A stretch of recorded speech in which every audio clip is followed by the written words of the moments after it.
retrouve tout de suite pour la paracha de la semaine. Le rabbin vous parle, le rabbin Ariel Messas. Bonjour. Bonjour. Donc voilà, parachat Béchalach, mais également Tou Bishvat, Eh oui. puisque cette année, Tou Bishvat tombe Shabbat. Alors tout d'abord en préambule, j'aimerais vous dire que ce dimanche, nous avons inauguré le Sefer Torah à la mémoire de mon père dans sa synagogue, à Magen David Avat Shalom, et quelqu'un m'a fait remarquer que c'était très extraordinaire que cette inauguration ait eu lieu justement pour Shabbat Béchalach, ce que l'on appelle le Shabbat Shira, le Shabbat du chant. Vous savez combien le chant était important pour mon père et combien il vibrait pour tout ce qui était mélodie et spiritualité que l'on pouvait atteindre grâce au chant et grâce à la mélodie.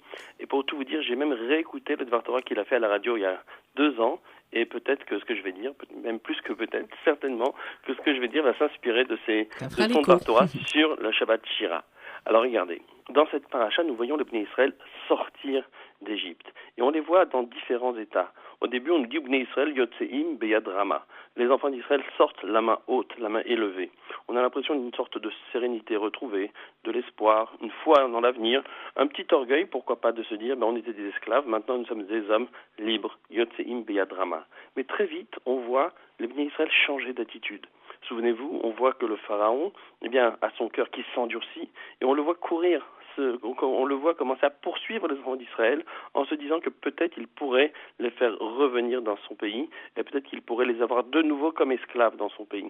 Et à ce moment-là, on nous dit Veine Mitzrayim Noseach Harehem. Voilà que l'Égypte était en train de poursuivre les enfants d'Israël. Vayireu Meod. Et on les voit tout d'un coup avoir très peur. Et à ce moment-là, Vaïtz Akou Bene Israël El Hashem, on les entend crier. Les enfants d'Israël crient. Ils ne parlent plus, ils ne prient pas, ils ne chantent pas, c'est le cri. Vaïtz Akou Bene Israël El Hashem. Et ça, c'est un deuxième état.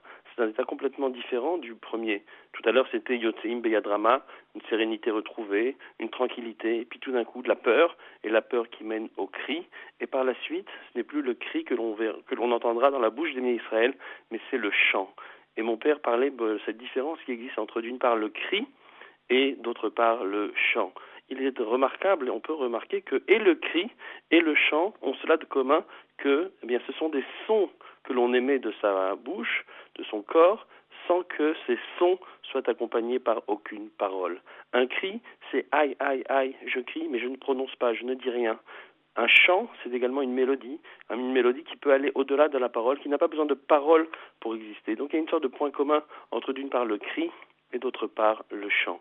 Qu'est-ce que l'on peut bien comprendre de tout ça ? Regardez, lorsque les enfants d'Israël sortent d'Égypte, effectivement, ils ont retrouvé leur liberté, c'est vrai. Mais, comme le disait mon père si bien, il y a une sorte d'atavisme de l'esclavage. Quand on a vécu pendant 210 ans esclave, on a peut-être intégré l'idée de l'esclavage, et lorsque l'on est libéré, on a toujours peur que peut-être cet état antérieur d'esclavage que l'on a connu puisse de nouveau revenir. Lorsque pendant 210 ans, on a regardé ces oppresseurs comme des gens qui avaient tout pouvoir sur soi, pouvoir de vie et de mort, lorsqu'on s'en libère, on a toujours cette crainte intérieure qui est que lorsque peut-être on le rencontrera de nouveau, cet oppresseur, ce dictateur, on éprouvera de nouveau ce sentiment de crainte et de peur que l'on éprouvait alors que l'on était dans sa proximité. C'est exactement ce qui se passe avec les enfants d'Israël. Ils sortent d'Égypte, c'est vrai, mais lorsque le pharaon les poursuit et lorsque de nouveau ils sont dans une sorte de face-à-face avec le pharaon, Veine Mitzrayim Noseach Harehem, ce n'est plus les 600 cavaliers qu'ils ont devant eux qu'ils voient, mais c'est l'Égypte tout entière, c'est le concept même de l'Égypte qu'ils ont devant eux, et de nouveau, Vayireu Meod, ils sont pris par une sorte de peur. Vous savez très bien que la peur n'est pas raisonnée, que la peur ne répond pas aux exigences de la raison. Certainement que ce peuple pouvait venir à bout de ces 600 cavaliers qui étaient devant eux, mais c'est cette peur de l'esclave devant son oppresseur qui revient. Ce sont les réflexes de l'esclavage qui réapparaissent et qui font que tout d'un coup, ce peuple perd tous ses moyens devant l'Égypte, devant le pharaon qui se trouve devant lui. Et à ce moment-là, il n'y a qu'une seule solution. Lorsque l'on est dans cette situation-là de peur panique, la seule solution, c'est le cri. Vaïtz Akou El Hashem. On n'est même plus capable de parler, on n'est même plus capable de dire où on a mal, on n'est même plus capable de voir le mal là où il se trouve et essayer de trouver une solution, mais il y a une seule chose que l'on peut faire, c'est crier sa douleur à Hashem, exprimer ce que l'on la souffrance intérieure par un cri qui va monter très très haut dans les sphères supérieures de la spiritualité, qui va monter très très haut, presque jusqu'au trône céleste. Et en effet, le cri est écouté par Akadosh Baruch Hu. Lorsque quelqu'un souffre lorsqu'il souffre tellement qu'il n'est même plus capable de dire, de définir et de décrire le mal qu'il ressent et qu'il crie, eh bien ce cri est écouté par Hachem. Ce cri est une sorte de prière, c'est une prière qui ne peut même plus s'exprimer par des mots, mais combien elle est forte, combien elle est belle et combien elle est écoutée par Akadosh Baruch Hu. Le cri est un mode de la prière qui est essentiel et qui est privilégié par Hachem. Et effectivement, après ce cri, eh bien, Akadosh Baruch Hu intervient. Il s'adresse à Moshe et il donne la solution à Moshe. Il lui dit, écoutez, dans cette situation où la peur gagne, eh bien, il n'y a qu'une seule solution. C'est avancer, même sans réfléchir, sans qu'on se dise, eh bien, on va trouver une solution rationnelle pour résoudre le problème.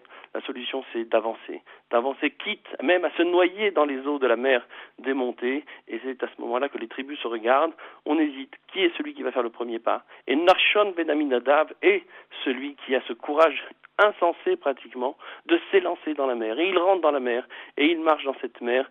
Le Midrash nous dit que la mer allait l'engloutir, que l'eau est arrivée jusqu'à son nez, et c'est à ce moment-là effectivement qu'ayant fait le premier pas, le miracle se produit, la mer s'ouvre et 12 couloirs s'offrent aux 12 tribus d'Israël qui peuvent y entrer et qui rentrent dans cette mer, qui vivent ce miracle extraordinaire de la Keriat Yamsouf, de l'ouverture de la mer des joncs ou la mer rouge selon les traductions.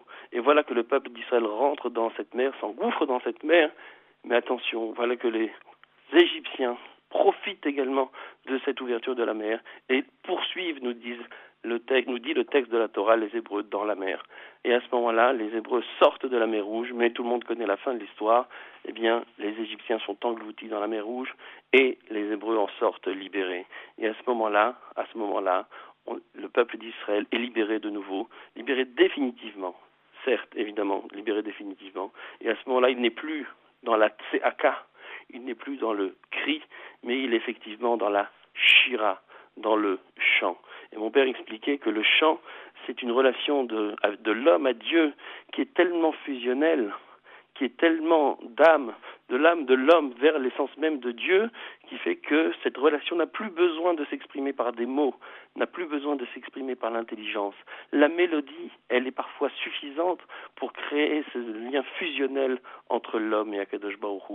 Lorsque, le jour de Kippour, eh bien, tout le monde se réunit dans la synagogue et que tout le monde chante ensemble, ou entonne ensemble les airs de Kippour, eh bien, tout le monde, la communauté tout entière se réunit à travers ce chant et s'élève dans les sphères de la spiritualité uniquement par la mélodie.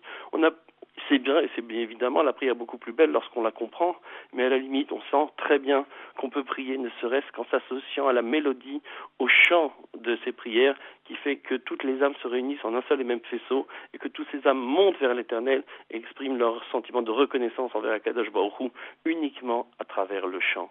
C'est ça la Shira. La Shira, c'est un niveau de spiritualité le plus accompli qui n'est pas facile à atteindre, qui s'atteint uniquement lorsque l'on est justement dans des moments d'exception, dans un moment où on était sur le point de disparaître, et par un miracle de la divinité d'Akadosh Baruch Hu, eh bien tout d'un coup on revient à la vie. À ce moment-là on chante parce qu'on exprime cette fusion réelle que l'on ressent avec Akadosh Baruch Hu. J'aimerais juste ajouter un petit mot. On nous dit que les anges ont voulu chanter également en même temps que le Ham Israël. Et le Midrash nous enseigne qu'Akadosh Baruch Hu a empêché les anges de chanter. Seuls les hommes avaient le droit de chanter en ce moment-là. Et j'aimerais essayer de le commenter dans les 2-3 minutes qui me restent. Pourquoi seulement les hommes ont chanté et non pas les anges ? Tout d'abord, tout simplement parce que chanter le miracle, eh bien, c'est quelque chose que seul l'homme peut faire, que seul l'homme doit faire. Pourquoi ?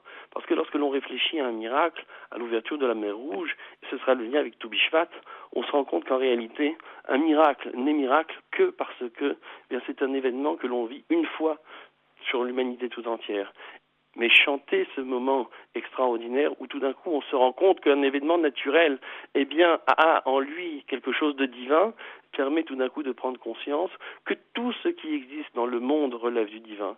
Permet tout d'un coup de prendre conscience que le soleil qui se lève, eh bien, c'est un miracle extraordinaire. Permet de prendre conscience qu'une graine qui est plantée, qui pourrit dans la terre et qui justement, à l'époque de Tou Bishvat, commence sa germination et commence à revenir à la vie.